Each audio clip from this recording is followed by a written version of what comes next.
We continue to follow that breaking story this morning involving UAW workers as they walk off the job at two more plants. One of them a GM plant, the other a Ford. Yeah, this all follows UAW President Shawn Fain's announcement just about an hour ago. Fox 2's Scott Wolchek joins us now live from GM's Lansing Delta Township plant. I'm hearing there's a lot of activity there behind you. Scott, good afternoon to you.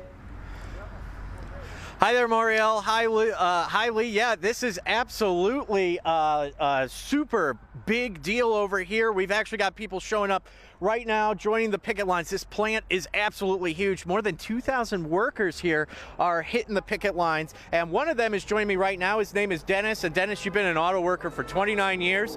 How's it going, Dennis? It's going good. I'm very upbeat. I'm positive. I feel like this is, something that needs to be done. And I've been there since 1995, and I went 12 years without a raise, and that was before 2009. And then we gave up everything in 2009 to help our companies survive. And it's all these years later, and it's time to just get a little bit back. We just want COLA back. We want a raise. We just want what's, our fair share. Now, you've been a guy who's been there for 29 years. I know a big thing that people are fighting for is ending tiers because you've got other younger workers who may not have what you guys have. Can you tell me about that? Well, it's kind of division on the floor. It really is. I mean, these poor guys that actually work way harder than I do are making half of what I make and don't get the benefits. They don't have job security. They don't have a future. My niece took almost 5 years to become permanent. That's not right. I mean, I took 90 days to become permanent, and I think that's the way it should go back to, especially now that they're making $250 billion in the last decade, that it's time that we start making everything even planed and everything.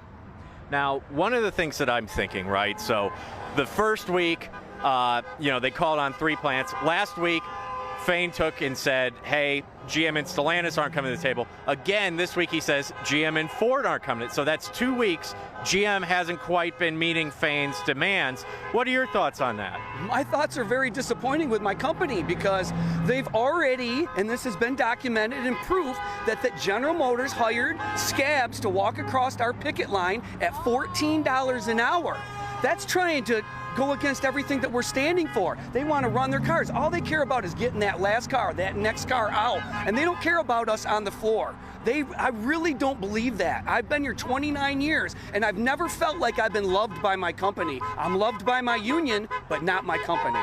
Now, GM has given some offers to the table, and they're saying these are historic. I mean, do you believe that? 100% historic, but not historic enough, because you just got to go by what their, salaries are and how much they've made. And why does Mary Barra deserve a 40% raise, but she don't even barely want to give us 20%? That's not right. That's not fair. We deserve a share. And one of the things, too, that I'm thinking, since you've been here for 29 years, so you were probably one of the guys that was hit during the recession. Can you kind of tell me a little bit about that? Well, it hit pretty hard because we had to give up so much. And I remember I was going to buy a motorcycle that year. I got my cycle endorsement and couldn't do it. I couldn't move out of my rented house that I had, and I couldn't buy a motorcycle just because of that purpose. We had to give everything up. And I went years, 12 years without a raise, and then more years without a raise, and we've lost COLA. I can't even remember the last time we had COLA. And that's with, inflation. Look at how bad inflation's gone up the past couple years. It's hitting us real hard at the pocketbook, and we just need to get some more so we can have some initiative to go into work and build a great product for General Motors. What would your message to the big 3 be? Please just take care of your workers. Care about us on the floor. These people on the door line and putting in body wires in the middle of winter that's supposed to be heated, they are really deserving of this. I am also, but I'm fixing to retire here real soon. And we just got to get back just a little bit. We're not asking for everything back. We're not asking for $300,000 a year like what's been reported. It's not going to be like that. Will it be over $100,000? Possibly, yes. But I just believe that we just got to get something back to help make it even keel for us workers on the floor. That makes sense. Thank you very much, Dennis. Good luck out there on the picket lines. And obviously, Shawn Fain did take to Facebook Live earlier today calling the picket lines. Here's a little bit about what Fain had to say earlier. Take a listen. But this war isn't against some foreign country. The front lines are right here at home. It's the war of the working class versus corporate greed. We are the new arsenal of democracy. The workers are the liberators, and our strike is the vehicle for liberation. I want to be clear about one thing about the president's historic visit. The most powerful man in the world showed up for one reason only: because our solidarity is the most powerful force in the world. Now, what you're looking at is Skyfox over the UAW headquarters in Detroit. Obviously, a lot of action out there. I mean, this is really a huge day, right? You know, this stand-up strike has really kind of turned striking on its head in a way, right? You know, we've talked to experts for the past few weeks here at Fox 2 who have talked about the strategy behind this, right? You know, each week they're bringing more and more to the table. It's keeping the story relevant, and it's showing the companies that, you know, these workers are fired up. Now, we do know that the big three, obviously, they've been coming to the table with a lot of negotiations, right? You know, each of them has offered at least a 20% wage increase. We've seen other types of deals as well, whether it's ending certain rules about striking, whether it's about COLA and other types of offers. But each single one, we just have heard UAW President Shawn Fain say it's just not enough. They're not coming to the table. Now, obviously, part of the strategy of this strike is that they're almost punishing, in a way,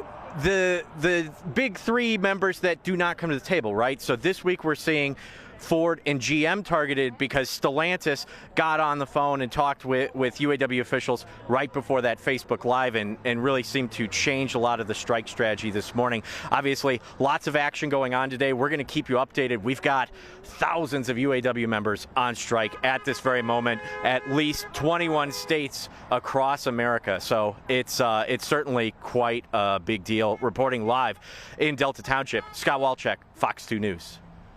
Yeah, Scott, you're doing a great job out there for us. Thank you so much. I definitely wanted to talk about some of the mounting pressure. Shawn Fain talked about the truck that slammed into some of the picketers, that someone had a gun pulled on them. Certainly tensions seeming to rise. I'm wondering if you're seeing any safety precautions put in place, or if those who are out striking right now are at least seeming to be on high alert for any potential danger. Yeah, that's a great point, Marielle. You know, we have heard about those issues happening on some of these picket lines. Personally, I have not quite seen anything like that, but we do know the reports of these things happening, right, with that Swartz Creek issue that you mentioned where 5 people were hit by one of those cars. Now, the people out here, obviously, they're just kind of getting started. We've got maybe about 5 or so people. We haven't had anybody quite cross through yet and yell anything at these workers or anything like that. It's pretty peaceful out here. Lots of cars honking, driving by, but obviously it is something to keep in mind. I know that these guys all stick together. They're definitely looking out for each other and making sure that they're staying safe out here. Hey, Scott, this is Lee. As we see the 5, I'm not going to assume anything. I think the numbers will increase. Are people leaving the plant? I know this just happened at noon. He just made the announcement just over an hour or so ago and to leave at noon. Are the numbers increasing as you're there? Do you see more people coming? Do you see people leaving the facility, leaving out the gate? Yeah, absolutely, Lee. Yeah, you can even see it across the street a little bit. The traffic is dying down a little bit, but a lot of these guys are workers that are leaving the plant, rolling up. There's got to be probably about 4 or 5 strike locations that I've heard of out here, and we'll be hitting up each and every one of them. But yeah, we're seeing workers who are heading over the picket lines. Scott Walczak, thank you very much for all your live reporting. You do a great job, and we'll let you get back to doing that job. I know you have a couple of locations you want to get to. Scott Walczak, live for us today. Thank you.